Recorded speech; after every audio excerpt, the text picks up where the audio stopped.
JD, with training camp approaching, there's a conversation that nobody's really having right now except you to throwing it in there. And I've seen some Chief fans kick the tires on this a little bit, but here's why it's not as crazy talking about Trey Hendrickson to the Kansas City Chiefs. So we got Karlaftis heading into the final years of his deal. Based on trajectory, he's going to command a major payday, potentially north of $20 million a year, and that's going to be a huge decision. I mean, everyone's talking about McDuffie, or do you keep Karlaftis? What are they going to do? Where are they going to spend the money? Charles Omenihu, who we'll talk about later on in the episode about how he's looking right now, but coming off an ACL, he was a free agent this past year. We brought him back. He finally has a full bill of health this offseason. But if he has a major bounce back year, which I think he will have a really good year, re-signing him, that won't come cheap either. And then FAU, who we drafted, we thought he was going to be the guy. You know, hopefully year 3 he can turn into something. But Trey Hendrickson, let's go to the conversation with him. 29 years old, entering the final year of his deal with the Bengals, but pretty unhappy with the situation. Wants out, as he's saying that he won't show up at all this year until he gets traded. He wants out. He's threatening that entirely. But one of the most consistent guys we've seen him go against us, and we always talk about, man, I wish we had a guy like that. And I think anybody in the NFL wishes they had a guy like that. But Bengals paying everybody on offense. They don't have a lot of cap to pay anybody on defense, and he's going to be demanding a lot. So, JD, with George Karlaftis eventually due for a massive extension, Omenihu hitting free agency in 2025, should the Chiefs seriously explore kicking the tires on Trey Hendrickson? Would that be mortgaging would that be too much of mortgaging a future for a short-term thing, JD? Or is that a big splashy move that could be in the cards for us?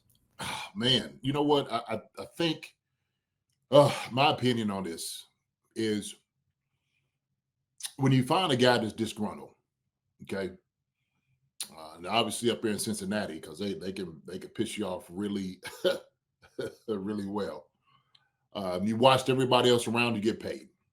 Okay, you watch the receivers over there, and everybody's wearing got studded grills and whatnot, and enjoying their life.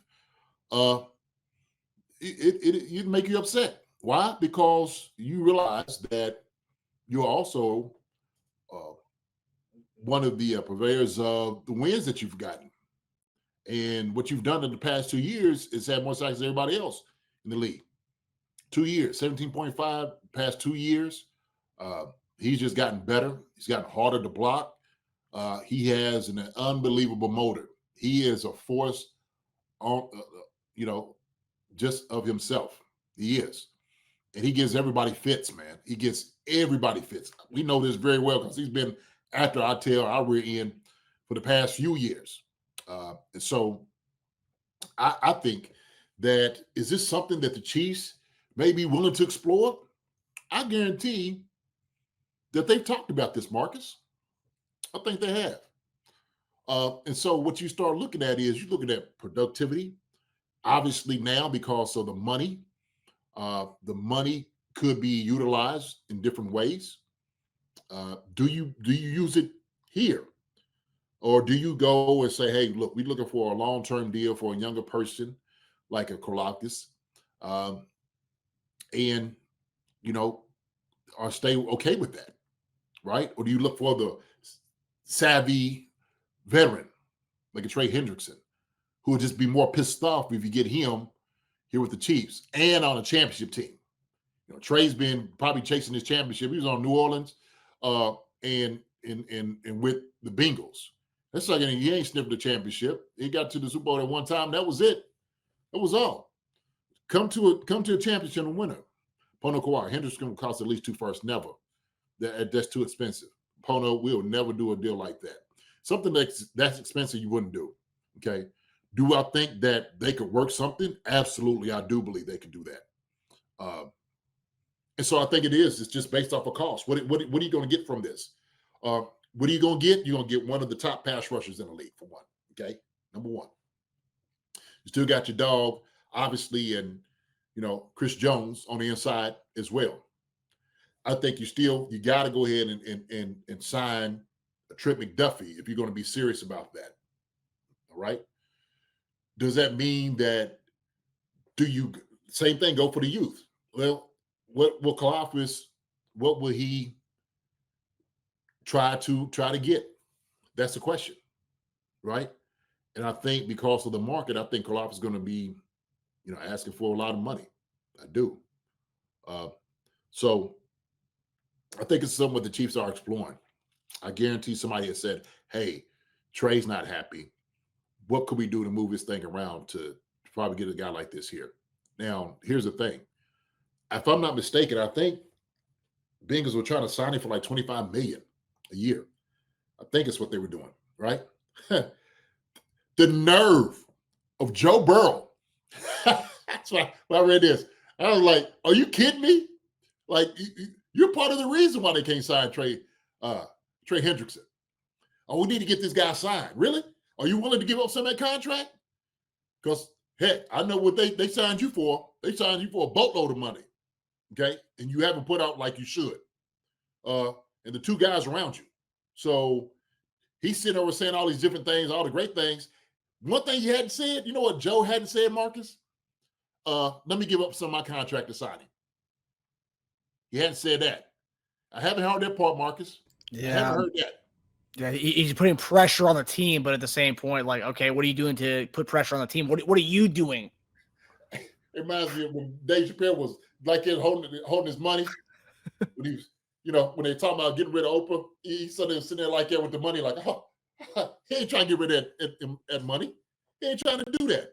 And I'm sitting there saying, like, look, unless you're talking about giving up some of your contract to sign a guy like this, you just need to be quiet. He calls it a distraction. Well, it wouldn't be a distraction if you decided to load up your Binks truck and go over to his crib and throw him a couple of ducats. Why don't you do that? I was like, yo, man, come on. I get you got to say something. How come that's not the conversation? You know what we've done with Patrick Mahomes? Here's another reason. Oh, Marcus, here's another reason. We have reworked Patrick Mahomes' deal to sign other guys. Pat was fine with it. Yeah, Pat was okay. Yeah, sure. I'm still making money, endorsements, stuff like that. We need to get guys signed. Sure, restructure my contract. Sure, restructure this. Because he's about winning. He wants to win. He needs to get guys signed. And they could talk to him about doing those things. Old Joe, no siree. No go. Old Joe, no go. So based on the latest report on this whole thing, the Bengals have offered Hendrickson an extension, roughly $28 million per year. However, Hendrickson is reportedly seeking a deal worth north of $30 million annually.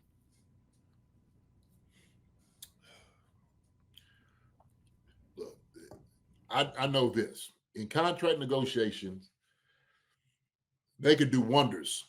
There's things they can do. They could do wonders with some of these deals, okay?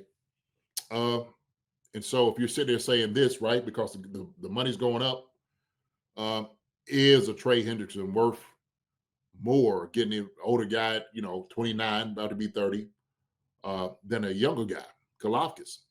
So that's the question. That is the question, right? How many more good years does Trey have in him? Do you want to get two guys on a D line, both making 30?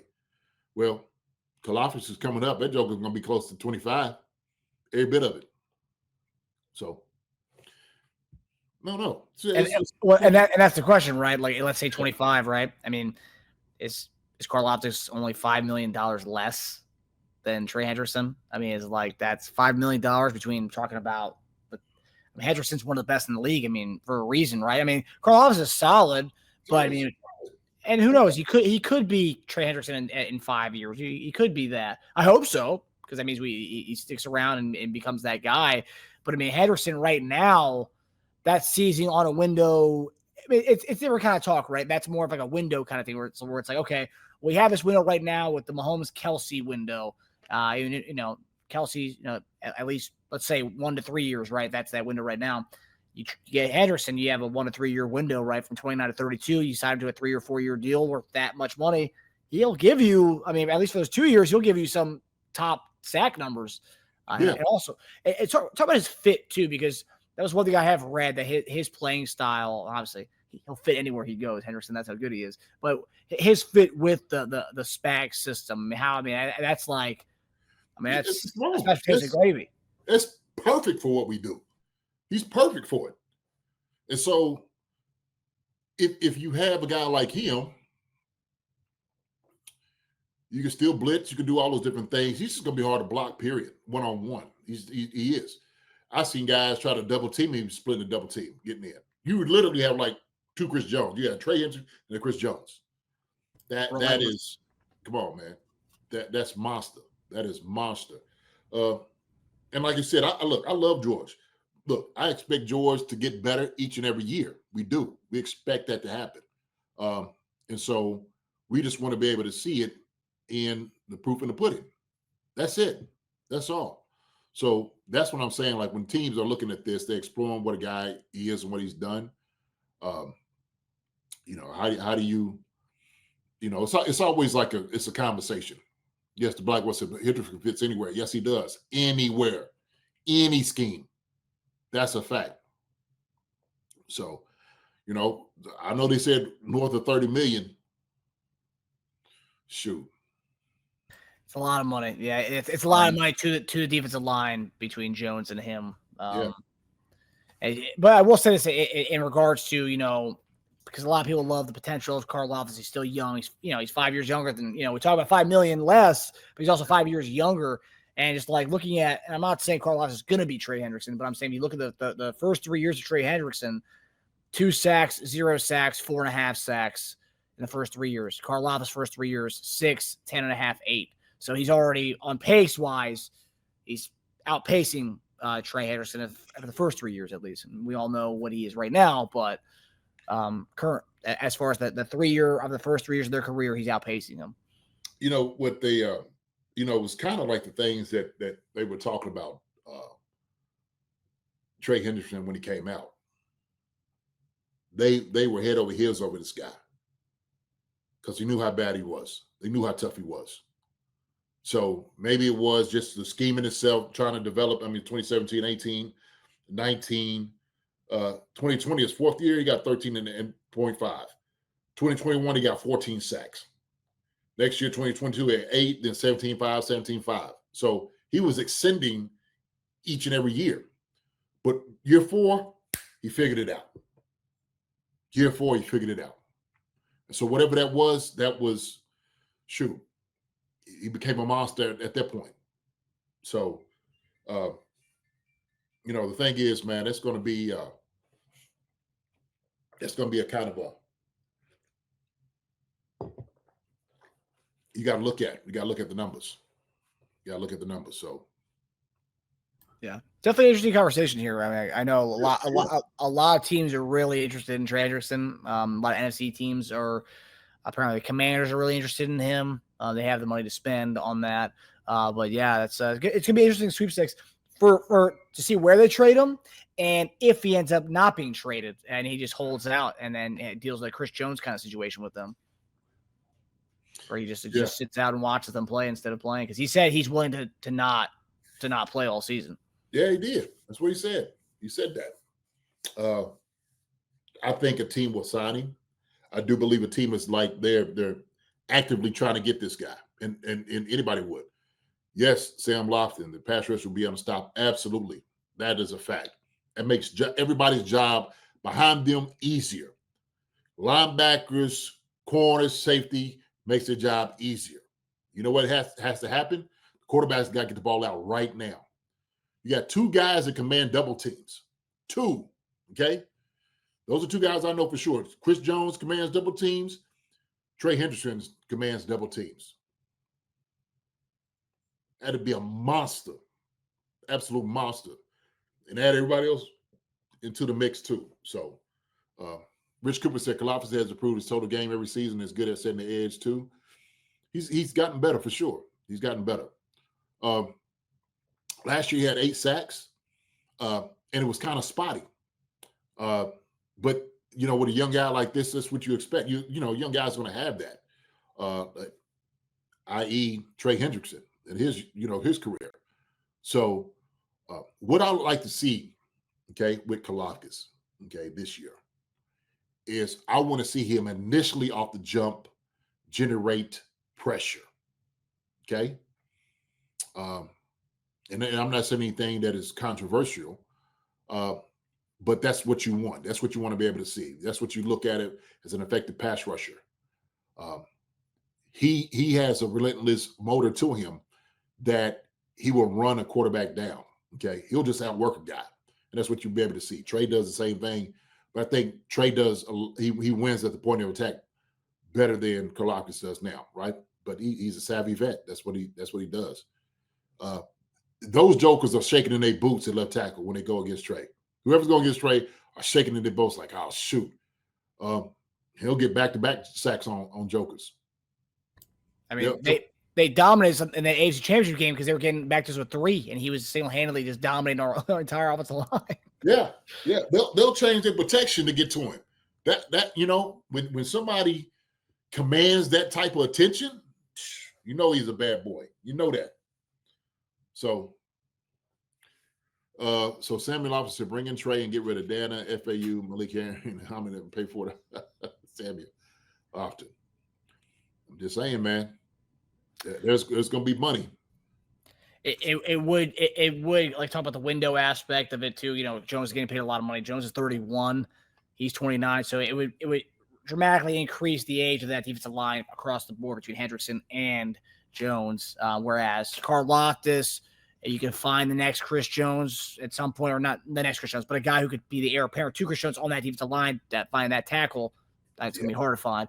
But Karlaftis can age with Chris Jones and then be that 29-year-old when we do find that next anchor in the middle for the defensive line. So different types of conversations, different types of windows there. Sandman says, since he's on a contract, the last place among us would trade Trey is the Chiefs.